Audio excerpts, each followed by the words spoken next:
When Camilla quietly moved Queen Elizabeth's jewelry into her family members' chambers, she had no idea King Charles would find out, and what he did next shook the entire monarchy to its core. It all started on a Wednesday morning, 4 May 2025. Queen Elizabeth II had been laid to rest 3 years earlier in a state funeral watched by millions around the world. For many, that chapter of history had quietly closed. The mourning bands had been removed, the black crepe bunting folded away. And though grief still lingered in corners of the palace, the business of monarchy had resumed almost by force. But behind the scenes, something had gone terribly wrong. Something with the power to change history as we know it. As royal tradition demands the personal belongings of the late queen, including her jewelry, private papers, handwritten letters, and selected heirlooms were to be secured under strict lock and key for a period of 99 to 100 years. Her possessions were to be held in trust as both historical and sovereign property. This archival period is enforced by the Royal Collection Trust and Palace Statute, protecting the late monarch's legacy from public release or family claims until the rightful time. The expected date to open Queen Elizabeth II's full treasury was decades away. And yet, on that quiet Wednesday morning, Donald Walton, the royal treasurer, appeared unannounced at Buckingham Palace with a troubling report. According to him, a number of Her late Majesty's possessions were missing. Among them were the sapphire Jubilee brooch that the late Queen had worn during her 65th year on the throne, the double-strand pearl necklace she had worn at Princess Diana's funeral in 1997, and most disturbingly, a pair of handwritten journals known only to a few, which she had kept during the darkest days of the COVID-19 lockdown, including letters written to her heirs. By the time the report landed in front of Prince William and Princess Anne, the palace was no longer calm. This was not just a breach. It was a scandal in the making. The first move came swiftly. William and Anne summoned Mr. Walton into a secure briefing chamber, the same one often used for wartime planning. Anne, seated upright and stern, wasted no time. "Mr. Walton," she said, folding her arms, "how long have these items been under your direct supervision?" "For the last 2 years, since September." "Your Royal Highness," Donald replied, clearly shaken. Everything was sealed and double-logged. Nothing had moved. William leaned forward. "Then how do you explain that 3 of the Queen's personal treasures are now missing?" Donald adjusted his cufflinks with trembling fingers. "Sir, I'm at a loss. I can only assume there has been a deliberate breach. But I swear to you on everything I will do whatever it takes to find out who is responsible. This is an affront to all of us." It was a decent answer. But in Buckingham Palace, decency was not enough. When the news reached his private study, Hunter slowly but deliberately from his leather armchair, shedding the blanket that had been draped across his knees. His face was pale, but there was steel in his voice. "This is no longer about trinkets," he said to his aide. "This is about my mother's legacy and mine." He summoned Mr. Walton once more, this time to his private quarters. "You will do what you must," Charles said quietly. "But understand this, any attempt to hide, soften, or politicize this matter will be considered betrayal. Find who did this, and fast." Donald bowed and left, visibly shaken. Still unsatisfied, Charles ordered a private council. That evening, at exactly 4:00 p.m., 4 of them gathered in the royal war room: Prince William, Princess Anne, Prince Edward, and Queen Camilla. Only trusted staff were permitted within earshot, and even they were sworn to silence. What happened in that meeting changed everything. Charles began the meeting by briefing them. "The Queen's private possessions have been tampered with," he said flatly. "I want answers not from the press, not from the court, from us." There was a long pause. Camilla, seated to the king's right, broke the silence. "Then perhaps we start with the treasury itself," she said smoothly. "Have we considered the obvious, that Mr. Walton may have had help or motives?" "Are you suggesting he stole them?" Edward asked, blinking. "I'm saying we shouldn't rule it out," Camilla replied. "These things don't simply vanish." William nodded. "She has a point. We can't ignore that angle. Maybe he wasn't alone." Charles tapped his fingers on the oak table. Anne's voice came sharp. "You're asking me to interrogate the royal treasurer publicly? Absolutely not. Not after what happened with Margaret Stafford in '89. A false accusation nearly destroyed his life. No one in the royal household would dare take so much as a pin." "I agree," Edward added. "We must tread carefully. If we accuse one of our own, and it leaks, it will ignite another firestorm." The room fell into a tense silence. Finally, Charles nodded. It was clear he had made a decision. "We allow the Treasury to run its internal investigation quietly. But we conduct our own under royal authority. It will report directly to me, and no one outside this room will know." At exactly 5:00 p.m., Charles summoned Sir Clement Mallister, the Chief Royal Security Director, to his personal office. A man with decades of intelligence experience, Clement had served under both the Queen and the former Prime Minister during international crises. Only 3 people were present: Clement, Charles, and Camilla. Charles stood beside the hearth, dressed simply in a navy cardigan and gray trousers. Camilla sat off to the side, silent but watchful. "Clement," Charles said, "we have a breach of the highest order, and we can't trust the usual chains of command. I'm appointing you to lead a private royal security probe. Full discretion. You will report only to me." He then narrated the full story. After that, Clement gave a crisp nod. "Understood, Your Majesty. Timeline: initial findings within 10 days. Full report in 30. "And if I uncover uncomfortable truths?" Clement asked. Charles's face hardened. "Then we face them, no matter who it implicates." By the following day, Thursday, 5 May 2025, the story was everywhere. News outlets across the UK and beyond were flooded with headlines. "Royal heirlooms missing palace in crisis." "Queen Elizabeth's treasures gone." "Buckingham mum. Where are the jewels, and who took them?" As usual, the internet did what it always does: it speculated. Conspiracy theories bloomed like spring weeds. Was it an inside job? A political distraction? Or worse, a cover-up? People needed an answer. It got so bad that in just one morning, Mr. Donald Walton had held 7 press briefings, each more desperate than the last. His tone grew defensive, then erratic, and then empty. Soon, the press stopped believing him altogether. Some even laughed him off. "The man can't even secure a brooch," one headline sniped. To stabilize the crumbling narrative, the royal family sent out Prince William. He appeared calm and sharp.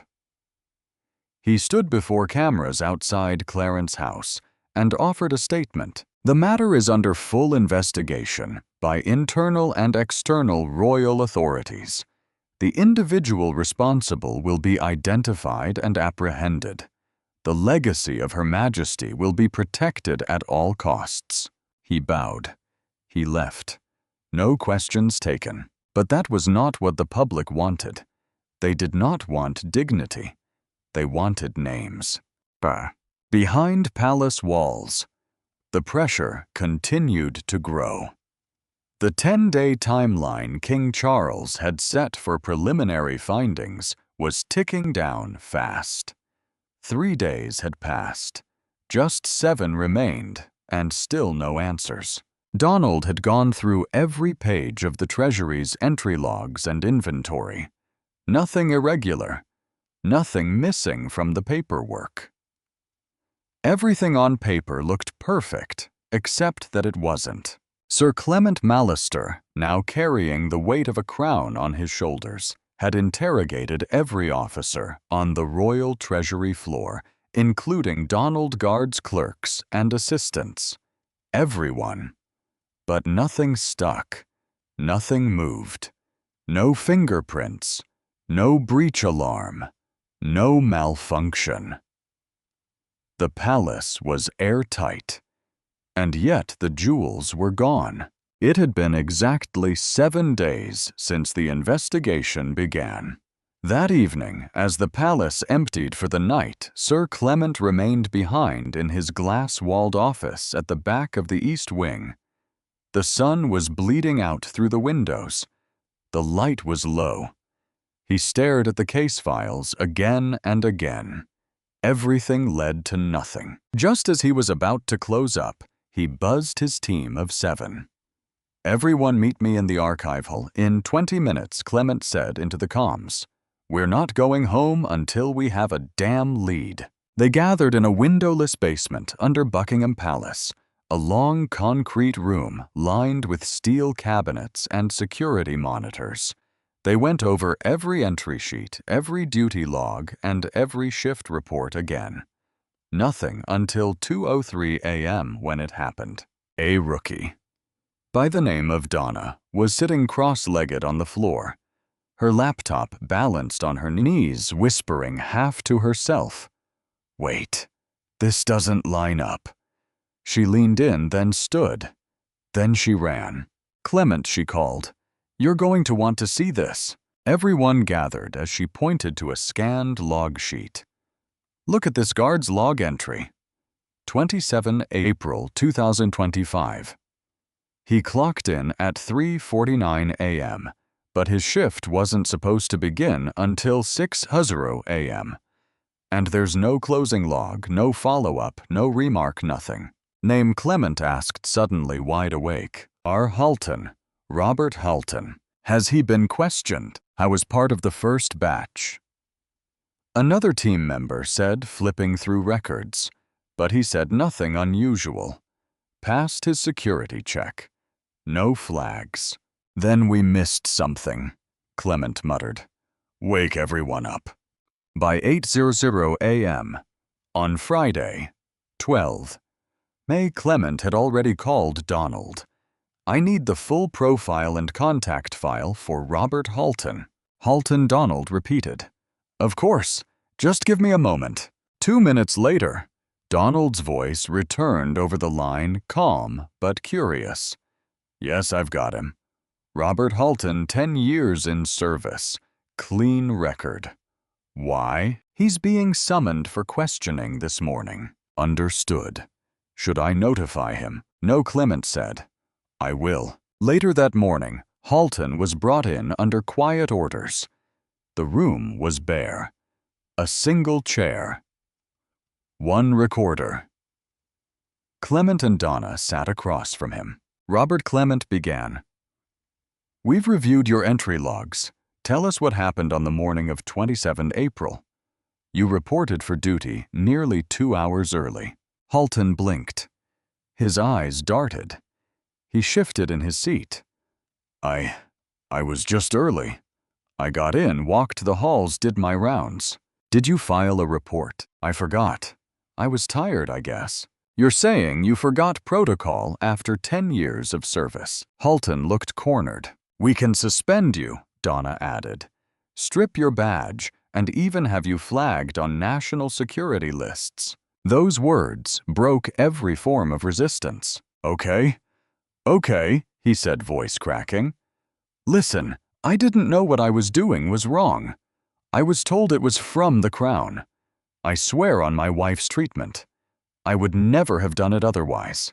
Clement sat still cold. You were told by whom? I don't know. I got a call. No name, just a voice. Said it was an urgent instruction from upstairs. Royal orders. You expect us to believe someone called you, told you to enter the treasury, and you just did it. They knew my name, my shift, my daughter's school. They offered money that was enough to pay for my wife's cancer treatment, and they said it was sanctioned. There was a long silence in the room. Then Donna asked the question no one dared to ask. Did they mention a name, a title? Halton paused, then swallowed hard. They didn't give a name. It was only the number, I swear. At that point, Clement leaned in, eyes narrowed. Robert, he said firmly. Can we see your call log from that day? Robert nodded, pale and defeated. Of course. It's all there. 27 April, 22 a.m. Unknown number. That's when they called. Clement signaled Donna, who pulled up the log. The number was there, an unregistered line, but active. Without wasting time, they called it. A young female voice answered. Her voice was calm and controlled as she said, Hello. This is Chief Security Officer, Sir Clement Mallister, he said, identifying himself. Who am I speaking with? There was a pause, then a quiet click. The call was terminated. Donna was already tracing it. Within minutes, they had a GPS ping. The call originated from within Buckingham Palace. Clement's blood ran cold. It came from inside. Donna nodded slowly. Yes. This wasn't an external operation. Someone within these walls made that call. That was the moment Clement realized this went far above him. It had been orchestrated from a position of power. Someone who knew how to bypass protocol. Someone who could manipulate a loyal guard with a sick wife and do it in the name of the crown. I knew what he had to do. He went straight to the king. But by 4:30 p.m. that same Friday, Clement was standing in front of King Charles in his private study, visibly rattled. The air in the room was thick with tension. Charles looked up from his desk, where his glasses rested on a leather-bound folder. What have you found? He asked, voice low but firm. Your Majesty, Clement began. Then he narrated the full investigation before saying, We have traced the call that instructed Robert Halton to breach the vault. It came from within Buckingham Palace. Charles froze, his jaw clenched. You're certain? Tracked and confirmed, sir. No breach, no false number. The call was made from here. And, sir, we believe it was deliberate, possibly, to fund something or cover something. The king turned away, staring out the window at the palace lawn. For a long moment, he didn't. When he did, his voice was quiet. No one else must know. Not yet. I agree, Clement replied. But if this is an internal act, we may not be able to rely on protocol. I suggest a different approach, one that avoids media attention. What do you suggest? Charles asked, turning. Clement stepped forward. Have the personal maids of the royal family conduct a discreet search of each residence and chamber. No uniforms, no press, no suspicion. We'll brief them carefully, only the most trusted. Charles considered this, then nodded slowly. And the incentive, promise them recognition, a royal commendation. Make it worth the risk, done, the king said. That evening, a private meeting was called. Every personal maid, valet, and trusted servant of the senior royals was gathered in the underground chamber of the East Wing. King Charles himself addressed them. I speak to you not only as your sovereign, he said, but as a son mourning his mother. Her legacy has been stained. One of you may help restore it. If you find anything, Anything at all. You are to report to Sir Clement directly. And I promise, in the name of the crown, your loyalty will be honored. The search began immediately and discreetly. Each maid moved through their assigned quarters, like shadows, quiet and invisible. For 2 days, nothing surfaced. Every member of the royal family was treated equally. William and Edward, even Charles himself. But then, on the evening of Sunday, 14th May, something broke. One of the palace maids, Eleanor Hartridge, assigned to Camilla's private wing, reported to Clement. She was breathless, pale. I think I found something," she said. "In young Eliza's room." Eliza Clement repeated. "Camilla's granddaughter." "Yes, sir?" It was inside a jewelry box shaped like a rabbit hidden under her wardrobe. It was the sapphire Jubilee brooch, one of the very items that was reported missing from the Queen's collection. Eleanor handed it over with gloved hands. Within an hour, the brooch had been confirmed. And it hadn't been out of the vault since the Queen died. Clement and the King stood over it in silence. "Only one person would have accessed it and passed it down," Clement said. "Queen Camilla." "Summon her," Charles said. Camilla arrived 20 minutes later, dressed in a dark green coat and pearls. She entered the private chamber, where Charles, Clement, and Donna waited. "Charles," she said lightly, "what is this about?" The King didn't respond. He motioned toward the brooch on the velvet tray. "Found in Eliza's room," Clement said plainly. "And the call that instructed Halton to access the vault, we traced it. The device was located in her wing. The same room, in fact, where we found the brooch." Camilla didn't flinch. She stared at the item, then at Charles. "This is absurd," she said. "You think I instructed someone to steal from your mother's vault and hide it with my granddaughter. No one else could have had access," Charles said, voice heavy. "This isn't a light accusation. It's a betrayal." "It's a setup," she snapped. "Someone wants to smear my family. This is political. It always has been. You've never trusted my bloodline." "Then tell us," Clement said, "who would want to do that? Who else had the means, the access, and the motive?" Camilla was silent. At that point, Camilla knew there was nothing left to hide. The evidence was too precise, the trail too clear. But even then, she wasn't ready to fall on her sword. Not completely. She straightened her back, looked directly at King Charles, and said calmly but firmly, "I did not steal it. I took what was promised to me. When your mother was alive, she told me herself that piece of jewelry would be mine one day. So why keep it locked away? Why wait? Kate and Meghan own a lot of Diana's jewelry. Why can't I have this one?" Silence fell in the room. Not one royal moved. The air grew heavier. But Charles wasn't moved by sentiment. His eyes, tired and sharp, scanned hers for truth and found something else: justification, not remorse. With slow, deliberate force, Charles summoned the senior members of the royal household and announced what would become one of the most controversial royal rulings in decades.